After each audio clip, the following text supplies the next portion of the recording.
GST को अर्थव्यवस्था की रीढ़ बताई गई, लेकिन उसी रीढ़ पर एक शख्स ने ऐसा वार किया कि मेरठ का जीएसटी विभाग ही कराहने लगा। अधिकारियों को चकमा देते हुए एक शख्स ने जीएसटी विभाग को पूरे 42 करोड़ का चूना लगा दिया और जब गिरफ्तार हुआ तो पता चला कि उसकी मॉडस ऑपरेंडी 42 करोड़ का फटका देने वाली थी।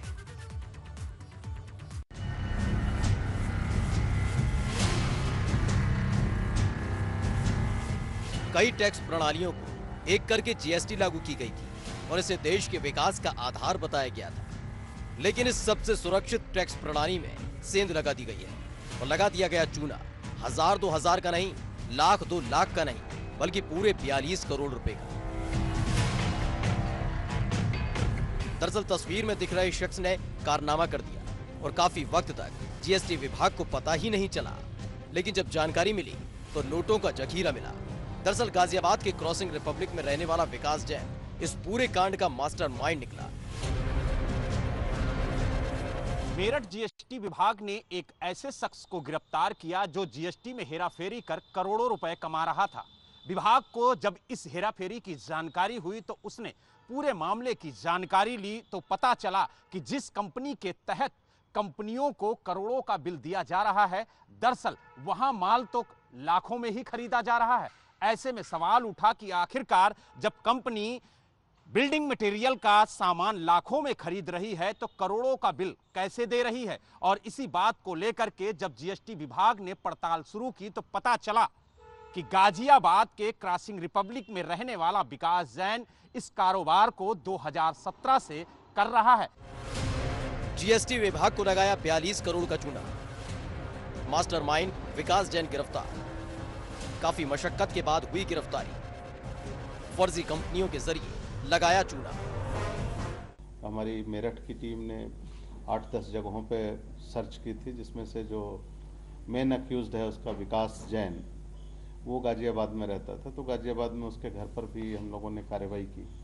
तो उसके घर से हमें काफ़ी सारे फर्मों के रिकॉर्ड मिले, उनके बैंक अकाउंट की डिटेल्स, उनकी चेकबुक मिली जो वो खुद ही अपने घर से बैठ करके चलाता था।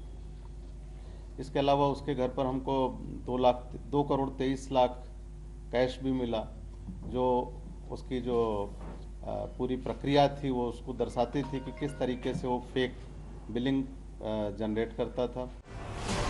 सबसे पहले आपको विकास जैन की पूरी मॉडस ऑपरेंडी समझाते हैं, जिसने जीएसटी विभाग को ही 42 करोड़ का चूना लगा दिया। दरअसल विकास जैन ने करोड़ों के खेल के लिए फर्जी आईडी बनवाई। मात्र 5000 रुपए में फर्जी आईडी बनवाता था विकास जैन। फर्जी आईडी के सहारे एक फर्म खड़ी कर लेता था। पत्नी और ड्राइवर के नाम पर ही विकास जैन ने फर्म खड़ी की है। जीएसटी लागू होने के बाद कई बिल भी काटे, लेकिन विकास ने माल की कोई आपूर्ति की ही नहीं। पार्टी से मिलने से भी बचता था विकास जैन।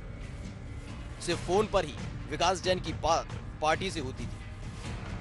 उधर ड्राइवर और नौकरों के फोन का ही लगातार इस्तेमाल करता था विकास जैन। प्रक्रिया में वो अपनी फर्म जो कई सारी फर्में बनाई थी उनसे इनवॉइस जारी करता था।